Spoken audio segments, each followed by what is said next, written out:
प्रथम एंड अवनी। हाँ जी, तो मैं पहले चाहूंगा अवनी, शगुन कहाँ है? शगुन नहीं आए अभी तक। शगुन, अवनी, आप लोग जल्दी चले जाते हो तो इसलिए सबसे पहले आपके डाउट्स ले लेते हैं, फिर आपके डाउट्स कर जाते हैं, ठीक है? तो आप लोगों के कोई डाउट्स है तो बताओ, फिर उसके बाद दूसरे लोगों के पास चलते सर मैं तो सर जा रही हूँ। हैं। हाँ, तो तेरे पास कॉपी तो होगी, रास्ते में कॉपी में देख के बता दे बेटा। तो मेरे को ऐसे कहाँ, अभी स्टार्टिंग में नहीं है, बाद में। तो पूछ ले बेटा, बाद वाले क्वेश्चंस में पूछ ले। अभी है तेरे पास कॉपी? नहीं है? तो अभी तो नहीं है क्योंकि मैं जा ही रही हूँ। हाँ, तो सीधा सीधा जवाब दे, नहीं है सर कॉपी मेरे पास, अभी मैं कैसे पूछूं? तो फिर मेरे से बाद में अलग से कनेक्ट करिए क्लास के बाद, ठीक है? ठीक। मेरे से पूछ लियो जो भी डाउट्स हो। शगुन, सर क्वेश्चन नंबर 43 में फर्स्ट लाइन क्वेश्चन की समझ नहीं आई सर। क्वेश्चन 43 मैं निकालता हूँ, क्या कह रहा है क्वेश्चन 43। देखो भाई, क्वेश्चन 43 कह रहा है determine the maximum permissible discount. तो मैक्सिमम डिस्काउंट कितना दे सकते हो ये आपको बताना है, एंड मिनिमम रीइश्यू प्राइस, कम से कम किस प्राइस पे आप रीइश्यू कर सकते हो, ठीक है? तो मैक्सिमम डिस्काउंट कितना दे सकते हैं शगुन? मैंने रूल बताया था, क्या रूल होता है?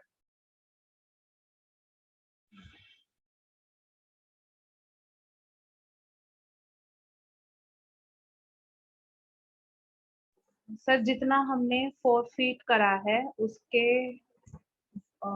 नॉमिनल फेस वैल्यू जितनी है उसमें से माइनस करके जो रह जाता है उतना डिस्काउंट।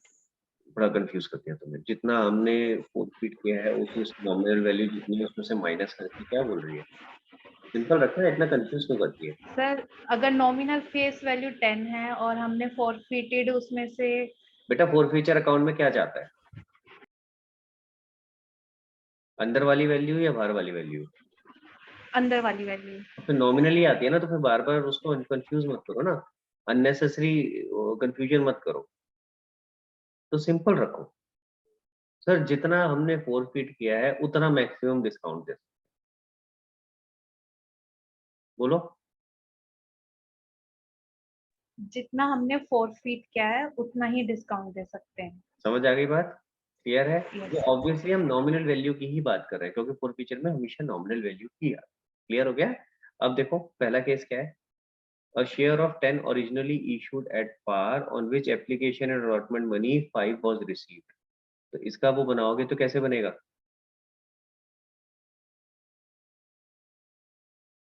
ये बनेगा, देखो।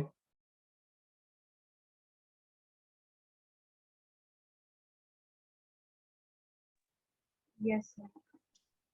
5 रुपए मिल गए हैं, 5 रुपए मिलने बाकी है। समझ आ गई बात? ठीक है। अब कितना डिस्काउंट दे सकते हैं मैक्सिमम?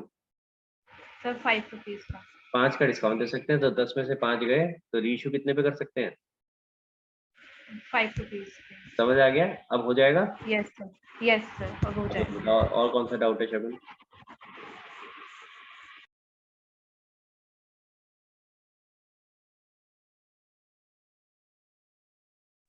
सर अभी नहीं है डाउट, अभी इसके बाद। तूने क्वेश्चंस करे हैं प्रीमियम वाले?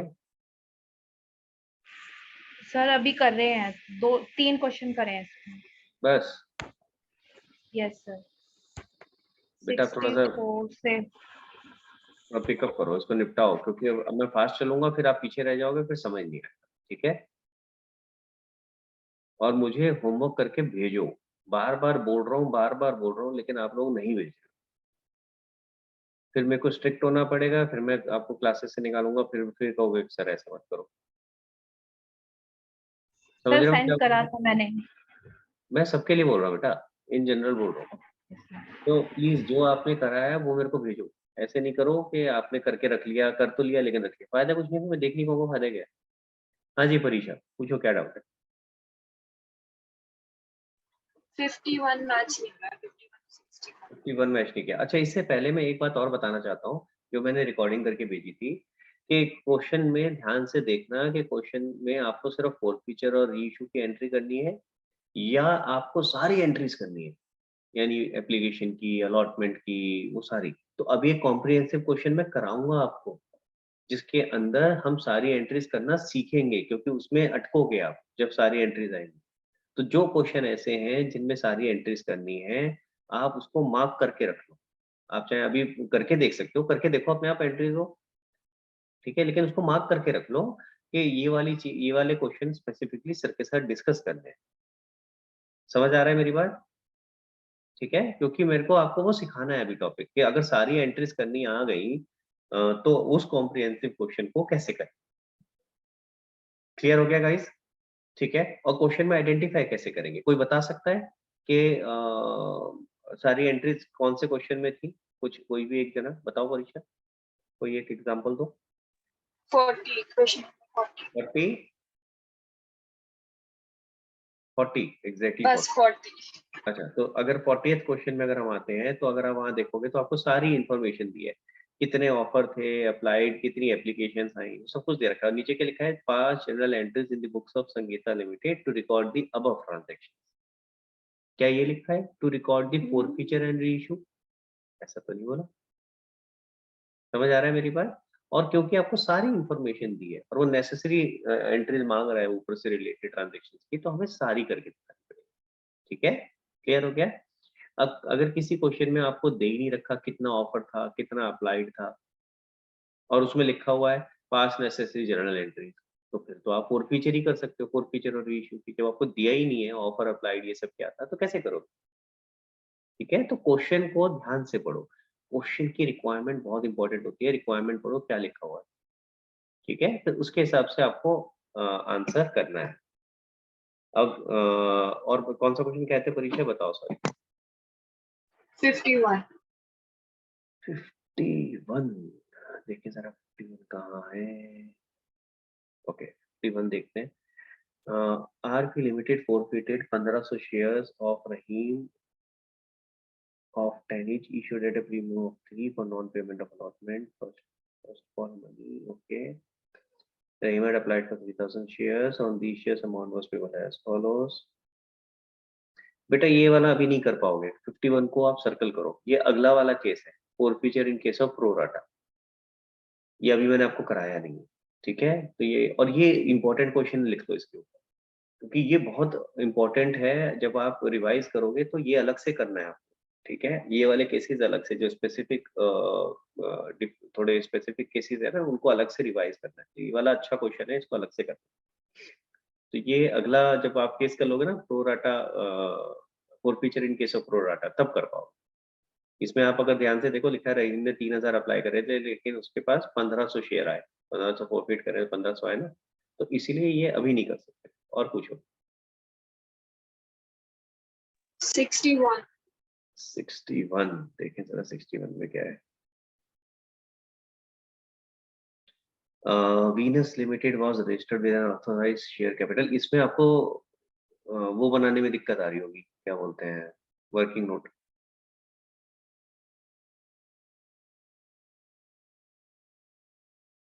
बन गया वो।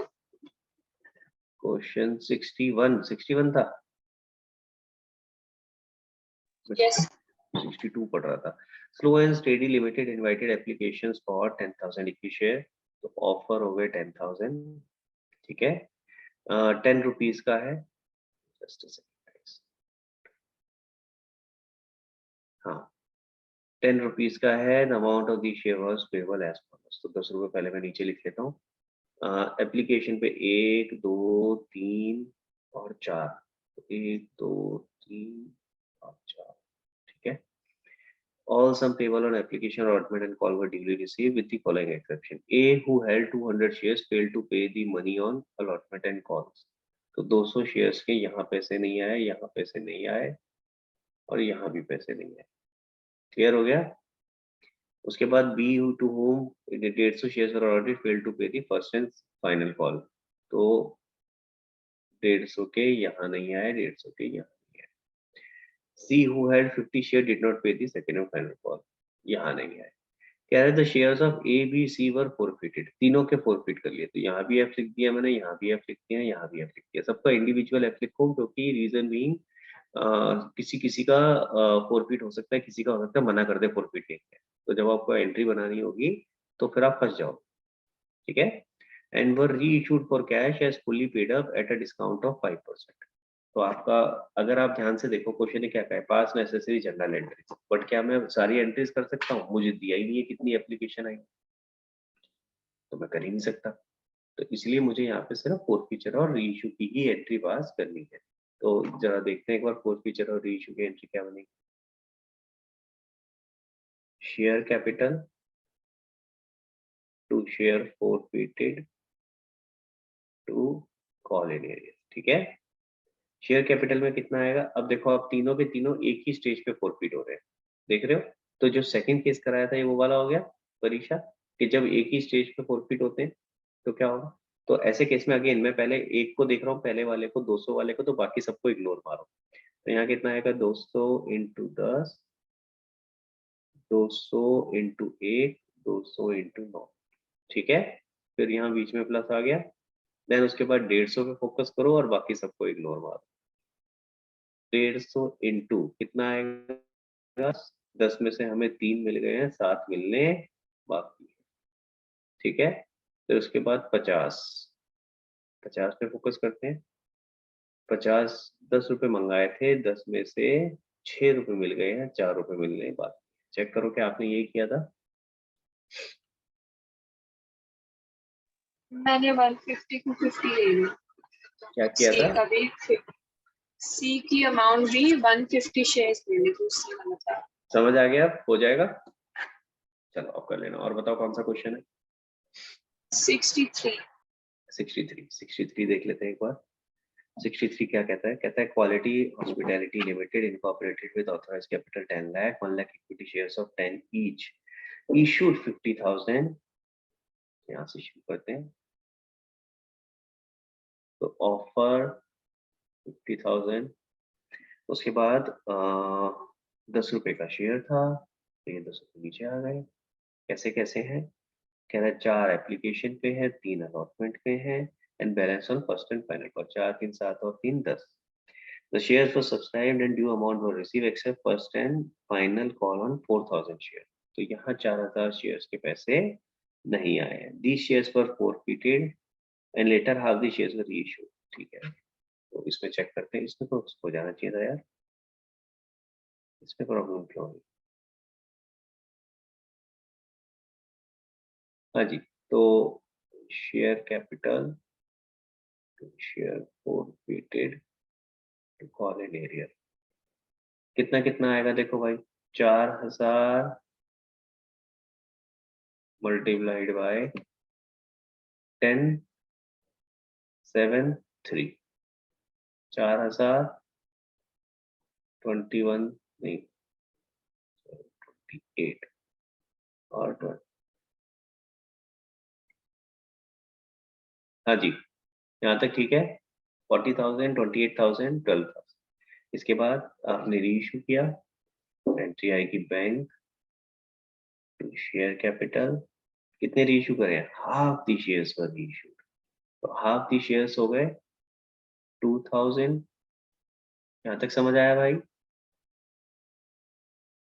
ठीक है, 2,000 shares were reissued as fully paid up. तो यानी आपने 10 रुपए वाला शेयर इशू किया है, पर किस प्राइस पे किया है ये नहीं पता, ठीक है। तो इसको अभी मैं इतना ही छोड़ देता हूँ। ये पहली एंट्री थी, ये दूसरी एंट्री है, तीसरी एंट्री पे आते हैं। Share forfeited to call in arrear, sorry capital reserve call in arrear. ये क्वेश्चन ने हमें दे रखा है, ठीक है। ये कितना दिया हुआ है? 4,000। कह रहा है 4,000 आपने कैपिटल रिजर्व में ट्रांसफर। तो अब ये देखते हैं कैसे निकलता था। तो यहाँ क्या है? Reverse calculation. क्लियर हो रहा है? यहाँ क्या है? Reverse calculation. आधे शेयर आपने फॉरफिट किए थे और हर शेयर पे कितना आपने अमाउंट क्या बोलते हैं फॉरफिट किया है? 7 रुपए। तो यानी नॉर्मल सिनेरियो के हिसाब से यहाँ कितना आना चाहिए था? 2,000 into 7। Are you with me परीक्षा? तो 14,000 आता, लेकिन है कितना? 4,000। इसका मतलब 10,000 का डिस्काउंट दिया है।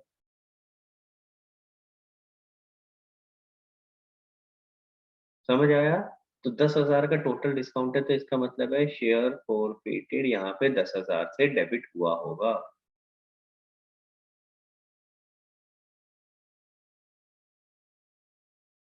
परीक्षा समझ आ रहा है? यस सर आ गया। हाँ, तो 10,000 से डेबिट हुआ होगा, इसका मतलब एक तरह से 5 रुपए का डिस्काउंट है, तो हमने में इशू किया होगा 5 रुपए पे, तो ये ऊपर भी 10,000 आ गया। क्लियर है? तो ये आपका रिवर्स कैलकुलेशन वाला क्वेश्चन है, इसमें उल्टा कैलकुलेशन है। हाँ जी, बताओ बेटा, सबको समझ में आ गया वाला पॉइंट? कोई ऐसा जिसको समझ नहीं आया तो प्लीज बताओ मेरे को। हाँ जी अरुण, बताओ बेटा, कौन सा डाउट है?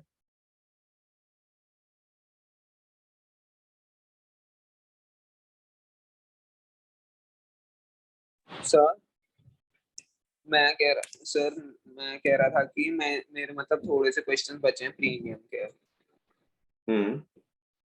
4 क्वेश्चन बचते हैं जो करें उनमें कोई डाउट है?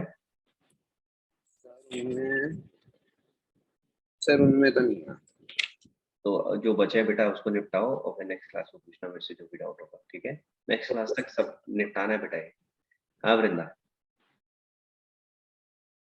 यस सर, मुझे 56 का फर्स्ट में डाउट है। 56 पे आ जाते हैं। हाँ जी बताओ बेटा, 56 के फर्स्ट में क्या दिक्कत है? सर वर्किंग नोट नहीं बना था। देखो क्या कह रहा है, वर्किंग नोट में ध्यान रखो, इस तरह से कभी लैंग्वेज दी है जो 56 में है तो रिवर्स चलो नीचे से ऊपर। तो देखते हैं जरा क्या है, क्या दिया हुआ क्वेश्चन में। कह रहा है 450 शेयर्स ऑफ 10 ईच, 10 रुपए का शेयर है। 8 कॉल्ड अप, उल्टा चल रहा है नीचे से ऊपर, तो नीचे सबसे नीचे क्या आएगा? अनकॉल्ड, जितना अभी तक कॉल नहीं किया है। तो 10 में से 8 कॉल कर लिया तो 2 रुपए रह गए, ठीक है? अब 8 का फर्दर ब्रेकअप चेक करना है अपने को कि पेड अप कितना है और अनपेड कितना है। अगर नीचे से चलेंगे ऊपर तो क्या आएगा सबसे नीचे? अनपेड, सबसे लास्ट वाला अनपेड होगा ना, तो इसलिए पहले अनकॉल्ड आ गया, फिर अनपेड आएगा, फिर कॉल्ड, वो फिर पेड अप आएगा कितना। तो 8 रुपए आपका कॉल्ड अप था, 2 अनकॉल्ड हो गए। आगे चलते हैं, for non payment of second call money of ₹3, तो 3 रुपए उसने पे नहीं करे तो ये आ गए, तो पे कितने करे? 5 रुपए। इसका मतलब ये इस तरीके से चेक करो आपने सही बनाया कि नहीं। बस नीचे का अनकॉल नहीं लिखा था, मैं 8+3 कर रही थी। गलत हो गया ना बेटा, 8+3 की वैसे भी नहीं हो सकता, वो तो 11 हो जाएगा। 3 कहाँ से आ गया था तेरे में? वो 3 तो उसको नीचे अलग से लेके जा रही थी। बेटा ये समझो ना, देखो मैं फिर से बता रहा हूँ, सबसे पहले जब भी लैंग्वेज देखो, जब भी इस तरह से दिया है ना, इतना कॉल था, इतना अनकॉल्ड था, इतना पेड था, अगर आपको एक एक कॉल्स नहीं बता रखी कि फर्स्ट एप्लीकेशन पे कितना, अलॉटमेंट पे कितना, अगर ऐसे नहीं दे रखा और इस तरीके से लैंग्वेज दिया है तो उल्टा चलना है नीचे से ऊपर। सबसे पहले क्या लिखोगे? This is uncalled, then this is unpaid, and then this is paid. अगर इन दोनों को कंबाइन कर देता हूँ तो मेरा ये हो जाता है कॉल्ड अप। समझ आ रहा है? इसकी फोटो खींचो बिंदा। सो आप रिवर्स चलोगे नीचे से। अगर आपको पहले अनकॉल्ड, पहले अगर कॉल्ड अप दे रखा है तो टोटल में से कॉल्ड अप माइनस करोगे, अनकॉल्ड आ जाएगा, उसको लिखो। कॉल्ड अप नहीं लिखना, मैंने कॉल्ड अप कहीं लिखा, 8 रुपए कहीं लिखा नहीं, उसको फर्दर ब्रेकअप करना है, पेड अप अलग और अनपेड अलग। क्लियर हो गया? अब करके देखना, अब हो जाएगा। और थोड़ा सर सा कर दीजिए वो। एक सेकेंड, क्या कह रहे हो अरुणिमा? स्क्रीनशॉट लेना है 63 के वर्किंग नोट का। 63 कौन सा था? ये वाला? ये वाला, हाँ। हाँ वृंदा। सर 64 का वर्किंग नोट नहीं समझ आया।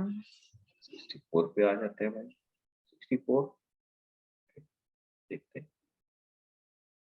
क्वेश्चन नंबर 64 क्या कहता है? कह रहा है a share of 100 issued at a premium of 10।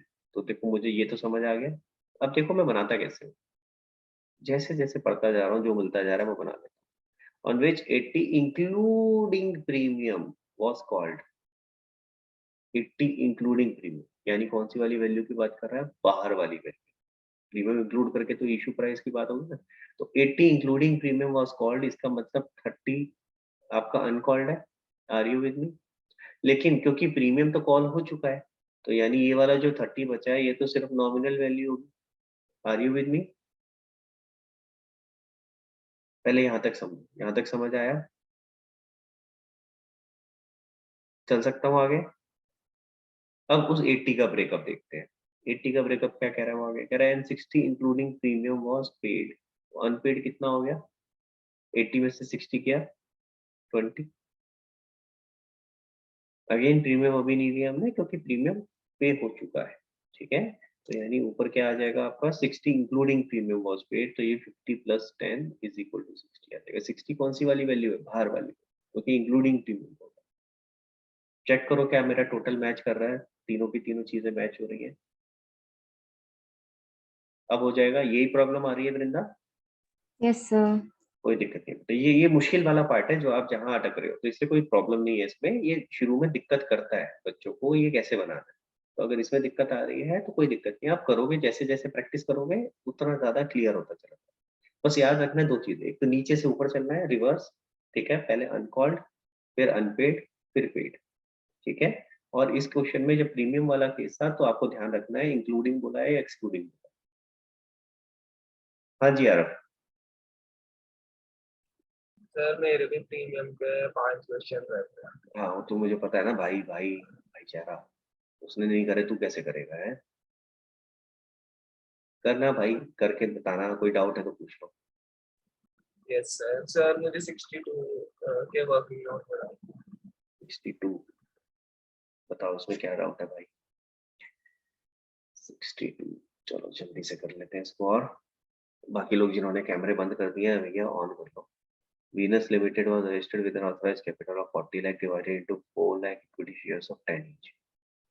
70,000 of these shares were issued. तो ऑफर हो गए 70,000 as fully paid to MS Star Limited for building। अरे ये तो बिल्डिंग के लिए, तो इसको तो छोड़ दो, ये वाला पार्ट अभी आपको नहीं कराया है, ठीक है। ये इसको कहते हैं issue of share for consideration other than cash, cash के अलावा किसी और चीज के लिए इशू, ठीक है। जो बिल्डिंग परचेज के लिए हो रहे हैं, इसको फिलहाल इग्नोर मारेंगे अभी, ये मैं बाद में कराऊंगा आपको 70,000 वाला पार्ट।